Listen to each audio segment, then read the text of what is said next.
Hello, welcome everybody. Welcome to Book Passage Live, our Conversations with Authors program. My name is Zach.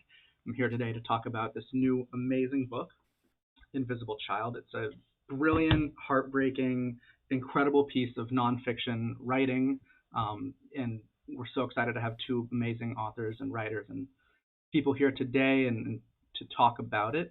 Today we have Andrea Elliott, and Andrea Elliott is the investigative reporter for the New York Times, a former staff writer for Miami Herald. Her reporting has been awarded a Pulitzer Prize, a George Polk Award, a Scripps Howard Award, and prizes from the Overseas Press Club and the American Society of News Editors.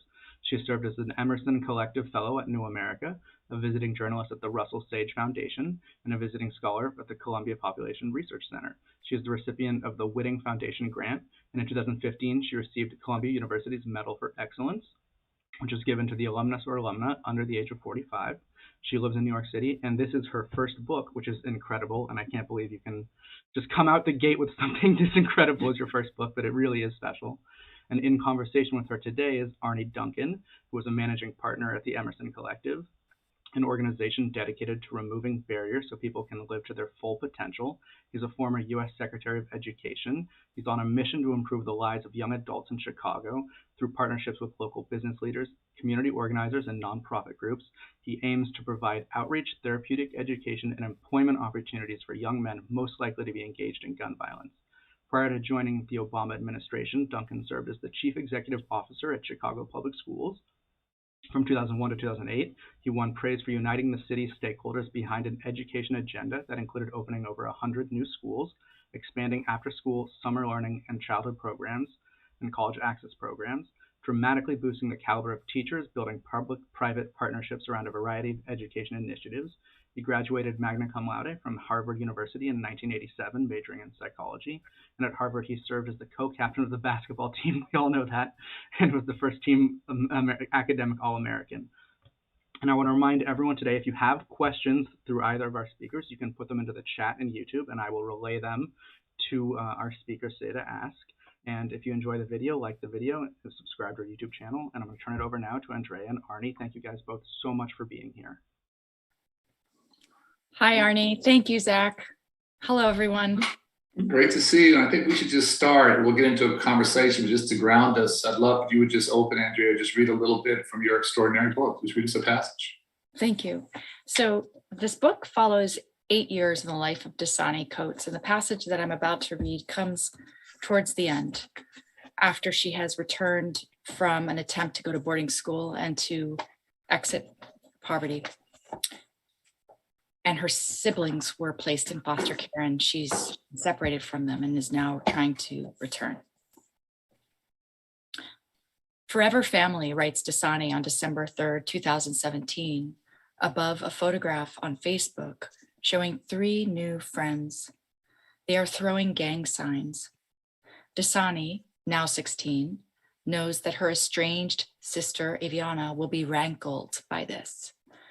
To write Forever Family is Dasani's way of saying the opposite, that nothing is forever, not even family, that one's sister can be replaced as easily as one's own blood, which is not thicker than water, as their mother used to say. In the photograph, Dasani wears a red bandana in allegiance to the Bloods. One family is poised to take the place of another. Dasani has not seen Aviana in over a year. They last exchanged texts 5 months ago, but Dasani knows how to break her sister's silence. Precisely 2 hours and 35 minutes after Dasani posts the Forever Family photo, Aviana appears on Facebook, clicking a digital hand. The hand waves at her sister. Dasani waves back. Hey sis, writes 15-year-old Aviana. A feverish correspondence follows. They agree to meet the following weekend at a subway station in Queens. They are both nervous, so Aviana sends detailed instructions. Dasani must take the A train to Broadway Junction, then the J train to Queens. To the last stop, get off, go upstairs, and then meet me at the turnstile. Queens is not Dasani's turf. She asks for the name of the station, which worries Aviana. Nothing can be left to chance. Instead, they settle on Broadway Junction, which is impossible to miss. Got you, sis, Aviana writes. On the afternoon of December 10th, Aviana leaves her foster home in Queens, and Dasani leaves her foster home in Staten Island. They check their phones. I'm on the train, writes Aviana. Me too, writes Dasani. By 1:28 p.m., they are minutes apart. Both trains arrive, and the sisters dismount. They cannot find each other. Aviana writes that she is here. Dasani writes that she's coming upstairs. Aviana writes that she's coming down. No, Dasani writes, she's coming up. Where are you at? Dasani asks. Aviana is at the turnstile. Come to the escalators, writes Dasani. The thread stops. The station stops. Two sisters are crashing into each other. They have no words. They hold each other like refugees who have crossed an unseen border. Everyone is watching. Mind your own damn business, Dasani manages to shout from her sister's impossible clutch. She cannot breathe like this. No one hugs like this. You're holding me too tight. Let me go, let me go. No one lets go. They stand like this for minutes. They already know their next move. The A train will come, taking them to downtown Brooklyn, where Chanel, their mother, is waiting. The train is coming, the very train that their grandmother used to clean. It pulls into the station. The doors open. Thank you. Amazing. And you and I have never met, so the influences on both of us are really powerful. Just two quick ones. Alex Kolowitz, who you talk about There Are No Children Here, and the impact there. One of the young men he follows, Leanne Jones, grew up in my mother's after-school program and is a good friend. And then you talk about Dasani's brother's favorite rapper, Little Durk. Little Durk's father works as a life coach in my program in Chicago Cred. Unfortunately, tragically, recently dealt with the death of his older brother, the murder of his older brother. So just a historical tie and a more recent tie. But the reason this book is so powerful, so riveting, is because you are proximate. And one of my heroes, Brian Stevenson, talks about the importance of being proximate. And many reporters will, do something for a day or a week or a month, and you've been proximate for almost a decade now. It's an extraordinary commitment. And talk about what brought you into that proximity, what made you compelled to tell this story and tell it with that, that level of detail, that amount of time that is so unusual for anyone to stay focused on one story, one life, and one family. I'd like to believe that anyone in my shoes would have stayed this path, in part because Dasani and her parents, Supreme and Chanel, and her siblings are just kind of mesmerizing as people. They, I didn't feel like it was nearly a decade, to be honest. I could still be writing about them. I wrote the ending of this book 3 different times. All 3 endings were in, by the way. That was the ending a few years ago. I thought it ended there, and then things just kept happening. And I think the thing about, I just wrote down the importance of being proximate. I think the thing about that is, especially in a world like this one, is that it's so filled with the unexpected that, you stop expecting it to be predictable in a way. It's like, and every twist and turn, it felt like to me, revealed a new layer, revealed something that I had to understand in a whole new way. And it all began when I was reporting for the New York Times. I was looking for a way into the story of what it is like to grow up poor in one of the richest cities in the world. I was motivated in part by rereading Kotlowitz's There Are No Children Here, and which was written in the 80s. And then seeing that the child poverty rate at that time, 2012, all those years later, was the same. It was 1 in 5. Now we're at about 1 in 7. And just thinking, okay, why hasn't this changed? And also, what has changed?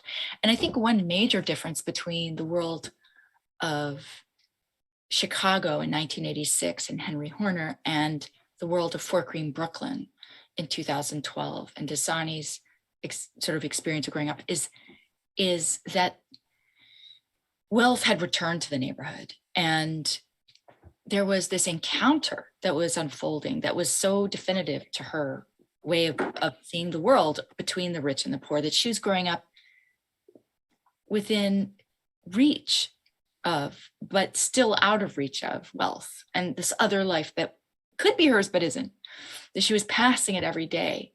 And so, yeah, we met standing outside her shelter, she, her mom, and her 7 siblings, and there began a really, really long journey. And it continues to this day. I mean, there are ups and downs, as we know, with children of her background, and I'm sure you encounter this all the time. You know that a triumph is fleeting, as is a setback, and that there's always something new right around the corner.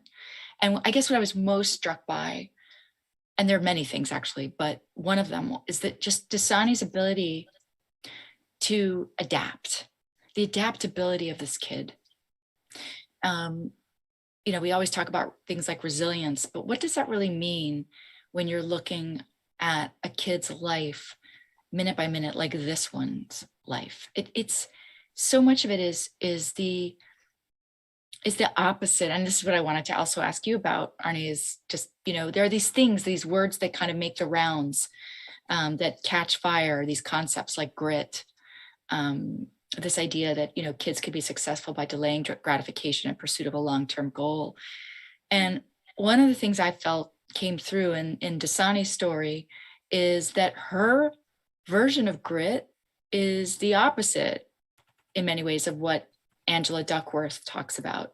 It's being moored in the present and guarding survival and being able to be adaptable, being able to, it's the opposite of thinking about the future. It's just being able to adapt to whatever's happening in the moment. And that's a skill set that is rarely appreciated, it seems. And it's a survival skill. A long-term grit is a luxury not every kid is fortunate enough to have, and millions of kids like Dasani don't quite have. It's a great ambition, it's a great goal. They don't quite have that luxury. One of the things I appreciate most about your writing is that you embrace the gray, you embrace the complexity. And so often, this is my own generalization, journalists want to get here's the hero, here's the villain, here's the good ending, here's the sad ending, here's the tragic ending, here's the happy ending. And life for all of us, I think, is much more complex than that. And you don't shy from that. You articulate it, you live it, you explain it. But honestly, for me, that distinguishes you from many who try and describe the situations. And what enabled you to embrace the gray, embrace the complexity, not have simple solutions, not have simple lessons come out of this? What enabled you to do that? I think that's such a good question. I think the answer is just paying attention, and not just to the extraordinarily complex people whose lives I was following, but to where my own mind went in that experience of observation. I have always felt that if I'm excited about something, the reader will be. If it's interesting to me, if it's a puzzle to me, it will be to the reader, and that the quality of the writing rises or falls depending on the reporting, the quality of the reporting. And so what kind of reporting do I admire? Or even just fiction also, for that matter. I like complexity. I like not knowing the answer in a way. So, and I think that anyone, if you dig deep enough, is going to reveal a lot of gray, right? Any human story. I think that, there's obviously great exceptions to this. Alex Kotlowitz reporting, Adrienne Nicola Blanc, Matthew Desmond. There are people who've done extraordinary work. Jason DeParles, one of my heroes. But there's plenty of other reporting that's been done either on poverty or other forms of disadvantage that takes a kind of monolithic view, and it's a portrait of suffering. And maybe that's because that's what the writer thinks will draw people in. And sometimes that's well-intended. But the problem with that narrative is that it discounts the important parts of the gray, to my mind, especially in this family, which are all of the sort of shades of joy and levity and love and goodness that exists in this family. And everyone has a family, you know, either it's a chosen family or it's your biological or both. We all know what it's like to have a really annoying parent potentially, right? Or there's so much that's universal in this story, and it's good and it's bad, and I think to see that is to recognize that you have to contend with it, especially when thinking about what to do about the problems of a kid like Dasani. Her parents are the problem? No, they're also the solution. Maybe they're both things. And what do you do about that? And I think that forces us to slow down and really think about what matters here. She is the protagonist. She's the heroine of this book. She's a flawed heroine, like any decent heroine is, by the way. But the family, her family is her protagonist. Her family is the universe of the book. And it's so essential. And so the idea that you can separate her from her roots as the path to salvation, which is, I think, a very common view, that that's what we should do, ends up falling apart, that idea, I think, in this book. You see why. I mean, you work with children, similarly challenged kids, right? And I'm just curious if you saw similarities in terms of like this push to separate them from their roots, and how do we manage that? I don't know what the answer is. I just know that telling a kid like Dasani that is the path ends up feeling like a destructive act. Well, let's go there. And I want to come back and ask you what you've learned about yourself through this amazing process. Let's tell her extraordinary story a little bit. And you start following her, I think when she's about 8, follow her, through a amazing, challenging, maybe somewhat typical, atypical New York public school. I want to talk about one of her amazing teachers in a minute. But then she gets this literal golden ticket, this ticket to escape New York, escape her family, go to this mythical place, Milton Hershey School in Pennsylvania, a school I know well. And that could be the end of the story. She rides off into the sunset. Her life is made. She's on a path to the middle class. And like everything else we talked about, it's not that easy. But just take a minute, walk through her journey going to Hershey, and then what that experience is once she's there. Yeah, sure. So the book follows 8 years into Dasani's life. But really actually catalogs, I would say the reporting goes back several generations, and we see Dasani grow up. A lot of this was reported after the fact, that part, the history. And by the way, the family was an integral part of my research, in the sense that we would file foils, and we got more than 14,000 records to piece together the family's history. Dasani's born at the turn of a new century, 2001. Mayor Bloomberg's just coming into office. Brooklyn is about to experience a massive sea change in terms of just radical shift in residents, and what people would call either gentrification or revitalization. Dasani is growing up now in this new Brooklyn. She goes through a lot as a kid. She is the second oldest of 8 siblings, and her parents struggle with addiction and depression. By the time she leaves for Hershey, which was the idea of her public school principal, she has lived in at least 8 shelters and gone to as many schools. And she's led a life of constant surviving disruptions, what I would call it, sort of serial displacement, and adapting each time as best she could. And her primary form of survival is her family. That's how she gets through, and how everybody in her family survives is by leaning on one another. She goes to Hershey, and in her absence, things start to disintegrate. And she, at the same time, is starting to thrive. So there are these very, very different trajectories that occur, where she takes off academically, she joins the track team, she becomes a cheerleader, she feels a certain peace, a decluttering in her brain, literally, all these stressors are removed from her life, even things like noise pollution or hunger.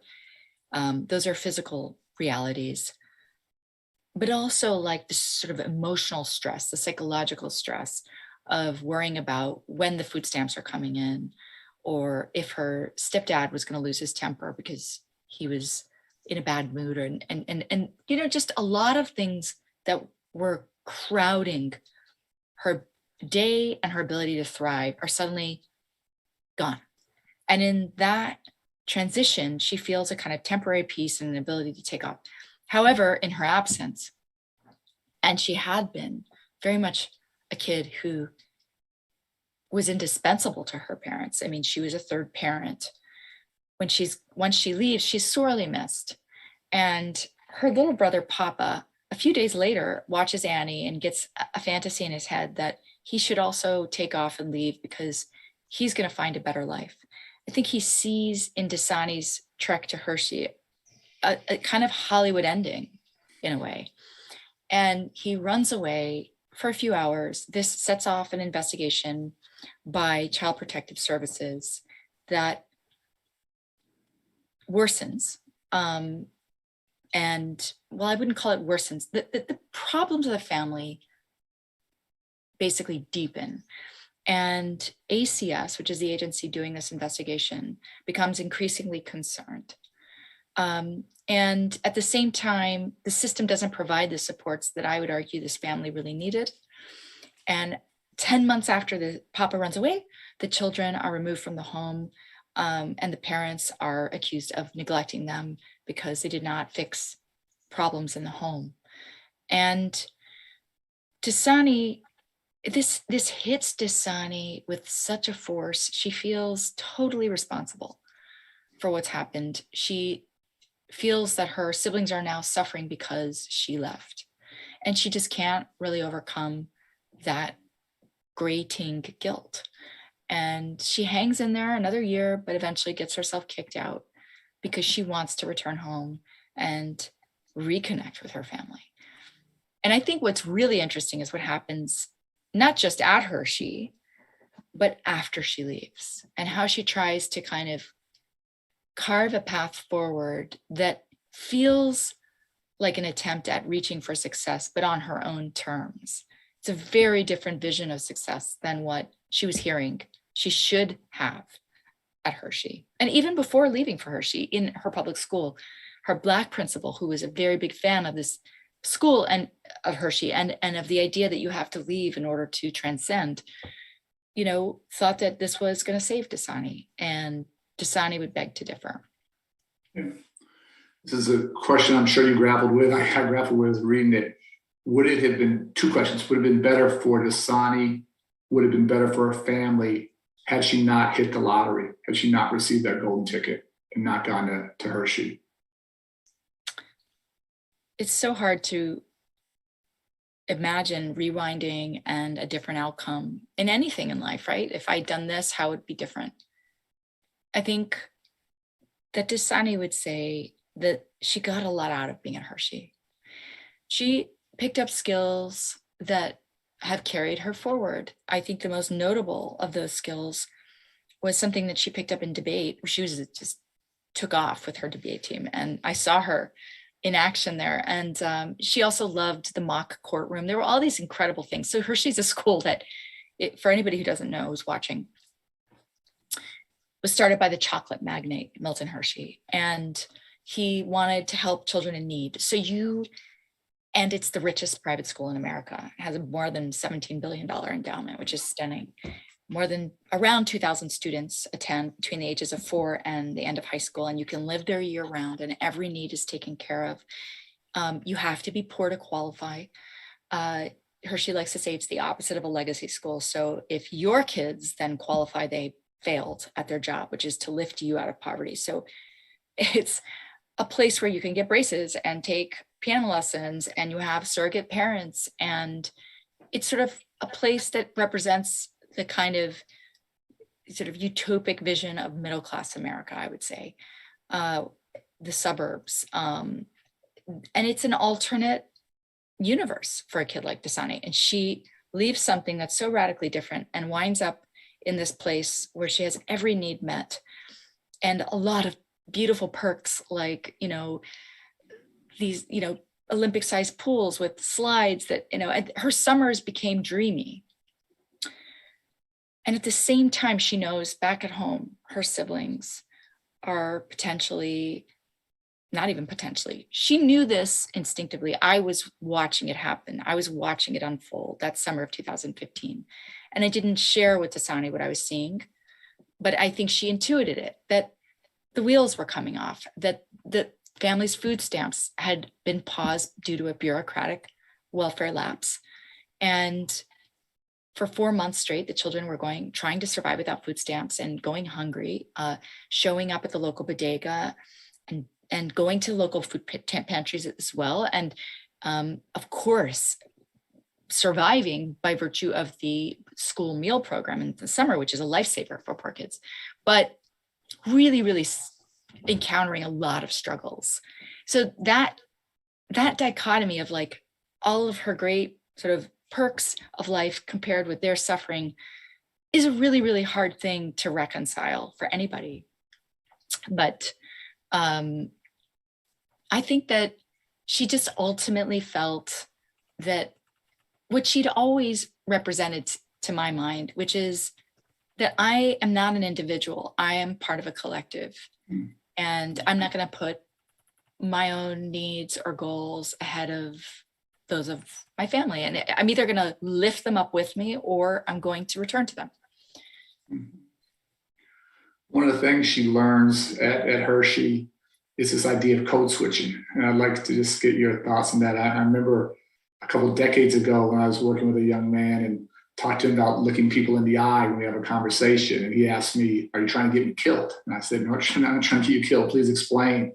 He said, "Well, if I'm walking down the street and I look someone in the eye, that's a threat and it may take my life. And so I've been trained all my life to keep my head down and to look down."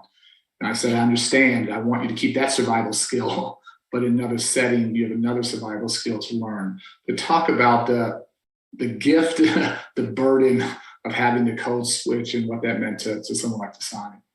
Yeah, so I think, so the house parents at Hershey are remarkable. I mean, they've devoted their lives. These are married couples with children who work crazy hours basically because they have 12, each of them, 12 children in their care who they're trying to also help raise in addition to their own. And they are altruists, for the most part. The ones that I got to know were extraordinary. Not everyone agrees with the methodology of Hershey. I mean, I think that the people what I witnessed was an approach that was about helping kids learn skills. And we'll get back to the skill that Dasani learned. I do remember that I was going to tell you that. So debate, and I just wrote that down. So learning how to swim in different seas, broadening your repertoire, becoming a citizen of the world. Code switching, as it was explained to me at Hershey, is something that everyone does to a certain degree. I certainly do it. I'll talk one way to my sources on the phone and I'll talk another way to my kids. Teenagers will text one way and they'll speak another. And so there's many ways that people switch between various behavioral and linguistic codes. I think what started to feel bad for Dasani was this constant correcting of the way she spoke in particular. Don't say ain't, say isn't. Don't say bout, say about. But you could also argue, and her Black mentors at Hershey made this point, that it's okay. Her actually teacher, Faith Hester from Brooklyn, said the same thing. You can do both. Like that kid who wouldn't look you in the eye,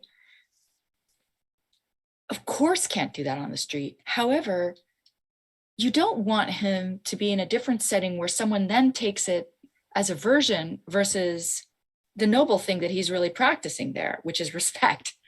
It gets misunderstood. And so learning to be more nimble, learning to kind of, I grew up first speaking Spanish and then English very quickly after that. My mother's from Chile. I also have been all my life switching between various modalities. And, I just, I think it started to feel to Dasani like she was being forced to kind of kill off a part of herself. And it was a part that she was proud of. Maybe she wouldn't have felt that way if things weren't going so badly at home. But that combination of seeing her siblings doing so poorly in foster care at the same time as she's being told act a different way, speak a different way as much as you can, felt like, you know what, leave them behind, assume a new identity. And that didn't feel to her like an authentic way forward, like the kind of success that she wanted to ultimately represent. But then the question is like, what is success? How should we redefine it? We being the mainstream society that, you know, she was constantly complaining about. I just think that that's a really important question to reckon with. I think there needs to be, one answer I would give is a greater accommodation of, we always talk about diversity, but diversity isn't just about race and class and gender, ethnicity, political beliefs, age.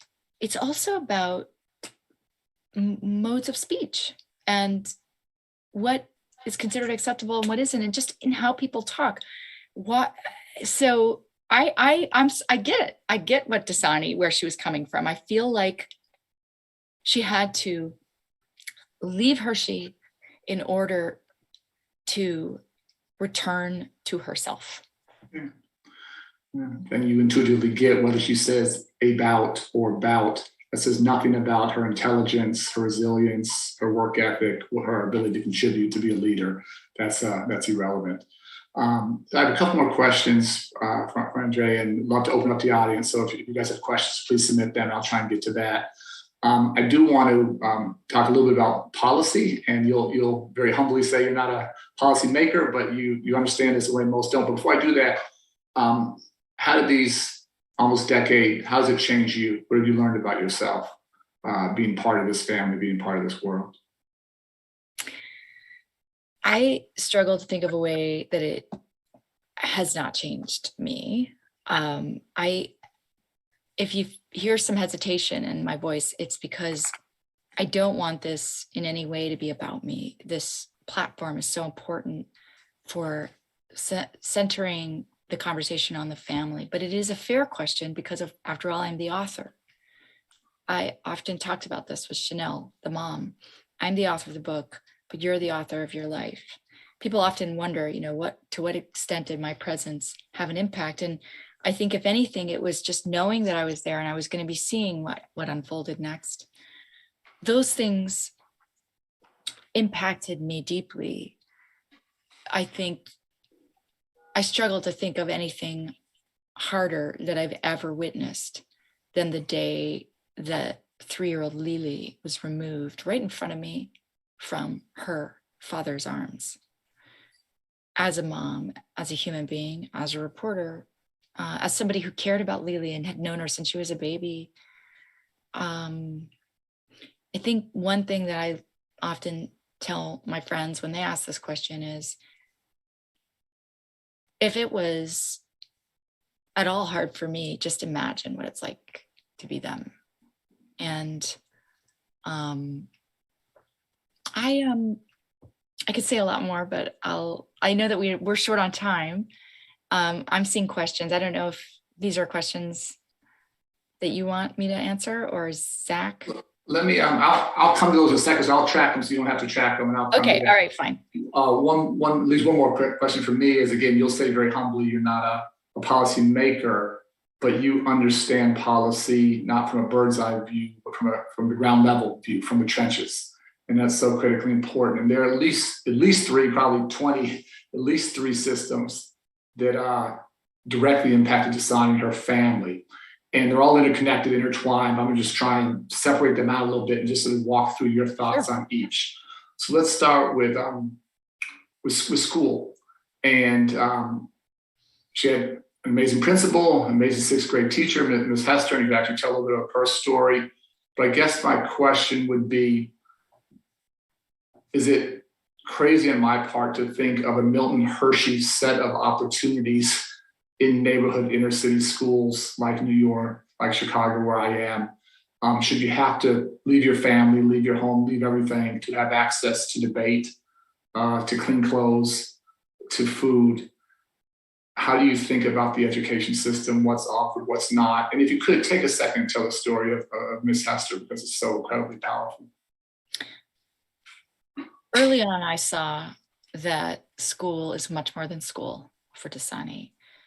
This is arguably the biggest anti-poverty program in the United States. School is everything for a kid like this. It's shelter, it's surrogate parents, it's medical care, it's structure, it's safety. There is so much that the public school system is freighted with that has to happen in order for teachers to even begin to be able to have an impact in the classroom. It's like Maslow's hierarchy. There are all these basic needs that need to be met before a kid can actually achieve fulfillment. And so I did wish constantly, as I was watching Faith Hester, Dasani's amazing teacher, who had gotten out of poverty herself, left the projects, gone to college, gotten 2 master's degrees, and then returned to her birthplace, Bed-Stuy, as a renter and continued to teach her community. You know, I would see her reaching within her own resources, like going into her pocketbook to be able to provide a camera for her, a projection system for her classroom, to bring in bagels on test days. These teachers are doing so much more than teaching. She herself wound up evicted because of the forces of gentrification in Bed-Stuy, and spent a year in the homeless shelter system of New York City, which was crushing, but she got out. She continued teaching. She stayed teaching the entire time. She never stopped working. 1/3 of the homeless in New York, of the parents, are working. And yeah, now she has a 2-hour commute. She cannot afford to live in the very community she's serving. She's now living in the Bronx and commuting in every day. And that's going to ultimately probably wear her out. And she's going to just have to teach somewhere else. So yeah, there's so much to say. I would say, but school is everything. And I don't think at all it's crazy to imagine a Hershey solution in the community. I think we tend to love this, what I call the escape from poverty romance narrative. We love the story of the one kid who beat the odds, and by sheer, talent and willpower, or some luck, or some kind of athletic gift, or they get out. And there's plenty to celebrate in those stories. I'm not trying to discount that, but they are not the majority of the story, right? The one kid who makes it out leaves behind thousands of other kids who are just as capable, who never make it out. And so rather than focusing on the departure, going away, going to Hershey, I think when we look at the kids in the community whose abilities could not be a match for the barriers that they're up against, we're then forced to contend with those barriers. And I think, I wish there was a way to bring the Hershey model into these communities. I don't know, that's for policymakers, but yeah, it would make a huge difference. The next system that touched your family profoundly is the housing system. And living in one room with 8 siblings and 7 siblings and your parents, bouncing shelter to shelter. Talk about what a supportive housing model might look like for families that are poor. Yeah, I think that is a very big potential part of the answer, just from my on the ground view. So let me back up and start with the fact that New York City provides a right to shelter. So this is different from most places. And so there is this extraordinary apparatus in place. It isn't easy to get into the shelter system. You have to prove that you have nowhere to go, and that can be a rigorous process. However, right now I think we're hovering around 50,000 people who are in the shelter system. There's a tremendous lack of affordable housing, although de Blasio's administration has pushed forward on that somewhat. people cannot keep pace with the cost of living because wages, even with the new minimum wage at $15 an hour, isn't enough. You see this across the country. For a family like Dasani's, you have this sort of added issue of childhood traumas that then led to addiction in her parents and constant struggles to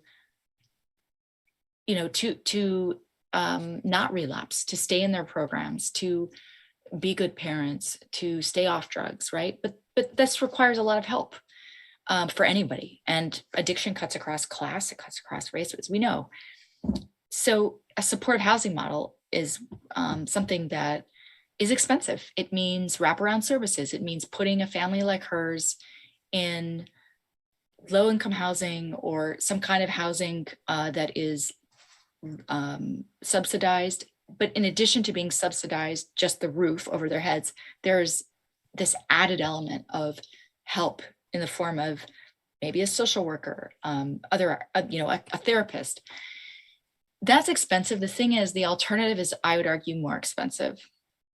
I mean, getting to seeing Dasani and her siblings removed from their parents and seeing the trajectory that they were placed on as a result, which put them at much greater risk for things like getting pregnant, dropping out of high school, being unable to participate in the labor market in a meaningful way, winding up incarcerated. Her brother's at Rikers now. Those things are extremely costly. So, and there is another system that we should talk about, which is ACS. That was my next one. That's the third one. That's the third one. Let's go right there. Let's talk about it. Let's go there. You finally make the case, not just psychologically the cost, but literally the dollar cost of breaking up families is so much higher than trying to keep them together. But walk through what you learned, what you saw, what you heard. The federal government spends 10 times as much on child protective services programs that wind up separating, or that are the foster care system that separate families, rather than on programs, prevention, that keep families together or work to try to keep them together. So 10 times as much. And, if I'd heard that statistic before this, I would have thought, oh, that's too bad. I wouldn't have understood how it actually plays out on the ground. Here in New York City, we have the Administration for Children's Services, which receives a big portion of their funding from the federal government. So even though ACS devotes more resources to prevention than I think almost any other child protective service agency in the country, it still winds up being reliant on federal funds that give preference to the foster care system. And therefore, what you see with a family like Dasani's is siblings being removed from a home where literally the problems were poverty problems. The food stamps were cut off, and the hot water was cut off, and there were major, issues in the house that needed to be fixed that nobody was paying attention to, even though the parents were complaining and calling 311. Taking them out of that home and putting them in a foster care system that wound up spending $33,000 a month on this family. It was a caseworker who, on the child protective side, who told me, if you just took a fraction of that money and directed it to keeping this family together, she believes they would have stayed together, that these were parents who needed someone to work the phones for them, to help with logistics, to help make things more manageable. And the cost of separating those kids is going to wind up being greater than the cost of, keeping someone in the home. So I think there's a lot to talk about there, but I think we have to start thinking about families more as another asset, another thing to support, another program in a sense, rather than a deterrent. And I think that's where so much of the focus needs to go, is in protecting this system of survival, which was so central to Dasani, her family. Yeah. And it's not just that they're assets, to your point, so powerful. It's just that they are foundational. And you draw a really important distinction. If there is abuse going on, that's a very different case. If kids are being beaten, sexual abuse, that's a different thing. But only 2% of the Right, cases that year in New York City were abuse-only cases. 93% were neglect-only cases. Right. Neglect is closely correlated with poverty. It's the failure to provide certain things. Abuse, we know what abuse is. Right. People tend to lump them together and say, all these kids in foster care were removed from terrible homes. Yeah. The vast majority of them were removed from parents who are struggling with things like addiction. They need supports. They need help. There's no question. No one's arguing that a kid, but it's interesting, as dysfunctional a family as you may think Dasani's family is, there is no question that they are also a loving family and a family that provided things that foster care could never give these kids. That's the question. Watching her parents, her mother and her stepfather, do you think they loved their children any less than you loved your children? No way. Yeah. I mean, there's no question that most of the parents in the system love their kids. The cases that make the headlines are a tiny, tiny minority. They don't represent what's really happening. This population of families who are under the scrutiny of Child Protective Services is disproportionately Black or brown and poor. These are really important things to pay attention to, because I think that there's a feeling that families of color are being policed and kind of criminalized. The parents are being criminalized for their poverty. I mean, that is a widespread view in Chanel's community. She certainly felt that way. She felt that her kids it was deeply unfair, the circumstances under which they were removed. Yeah, it's extraordinarily powerful and moving and profound. This start is maybe the longest investigative report in the history of the New York Times, which in and of itself is pretty remarkable. One of the questions from the audience is, when did you actually know this was going to be a book, which is very different than the longest running investigative series in the history of the New York Times? When did this become a book in your mind? So I used to say I'm sort of hesitant to share this, but I just think it's funny. I think embarking on a book is a little bit like the difference between dating someone and getting married. To be married, to even enter into a marriage, you have to be in love with the person because you know it's going to be really hard. I had not fallen in love with a story until this one. There were many opportunities where I could have written a book. Something stopped me. In this case, I didn't even think about it. I was entirely laser focused on the series. The series came out. My phone began ringing off the hook. One of the first people to call me was Kate Medina at Random House, who became my editor. And when I heard her message, I thought, I don't even have an agent. I called Tina Bennett up. She's like, of course I represent you. She became my agent. Suddenly I had a book. I never doubted it. Of course this is the book. I'm going to do this. I know it's going to be hard. I find these to be some of the most fascinating people I've ever encountered. I'm so moved by their story that's going to make it worth all of the hardship. And it was a very long journey for them also, not just for me. They had seen how my reporting informed my writing with the series. They knew what that was like. They understood the process at least a little bit. It was 30,000 words long. And so I think that enabled us to move forward with this idea that this was going to turn into a book and it was going to be a worthy thing to try. Because I wasn't untested at that point, They saw my fact-checking process. Not that it was perfect, but they felt, I think, her parents are very profound thinkers and avid readers. They're self-taught. Supreme got his GED in prison. They read all of my work very carefully, and they had a lot of agency in this process. The title is profound, and I struggle with, quite frankly. You talk about invisible, and another one, I talked about Brian Stevenson earlier about being proximate. The other thing he talks about is making yourself uncomfortable. And someone like Dasani, who is so vibrant, so alive, so powerful. She's nothing if not visible. And there's so many, she's special, she's extraordinary, she's unique. Yeah. But as you know better than me, there are millions of children like her across the country. So the question for me, are the Dasanis of America, are they invisible, or is it that we choose not to see them? That's a great question.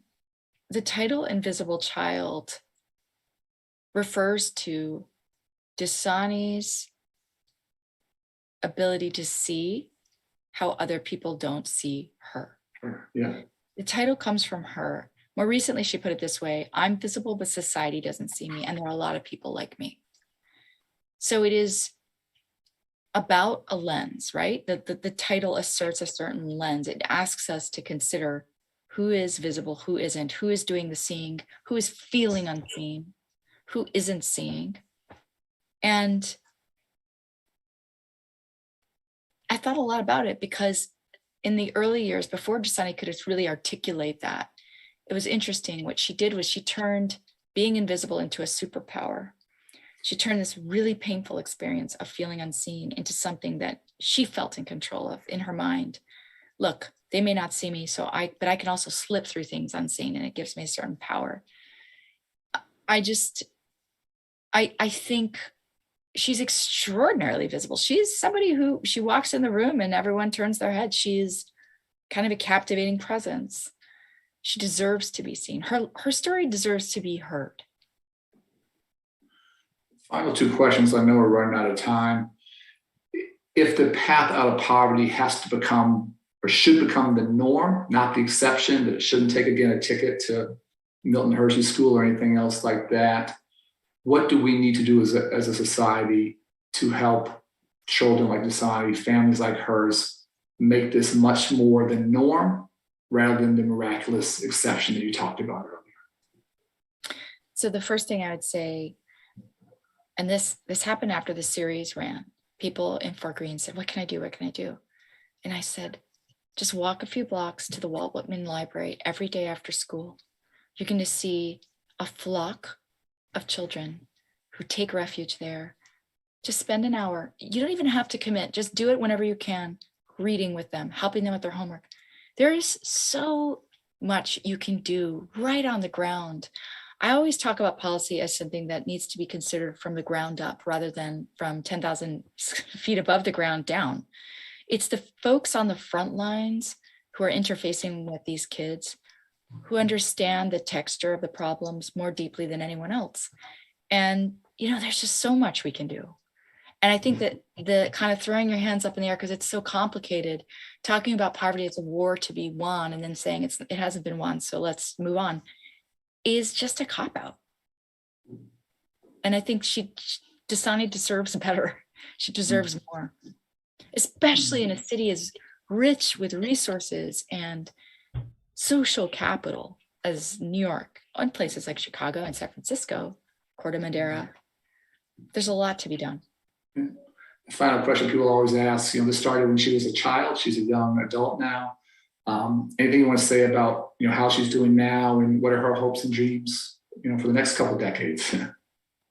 So Dasani's life continues to have big ups and big downs, consistent with everything that's happened in the book. The book ends this year in 2021, so it's pretty current. She hit two major milestones. One is that she became the first kid in her family to graduate from high school. And in September, she became a college student. She's attending LaGuardia Community College, which is free, basically. And she is majoring in business administration. She's reunited with her mother and two of her siblings. She's living with them in a Section 8 rental. She is feeling pretty triumphant right now. We know that can change at any moment, but right now she's feeling like she's doing what she deserves, which is to have it both ways. Remain intertwined and deeply connected to her family and her culture and her home and the street.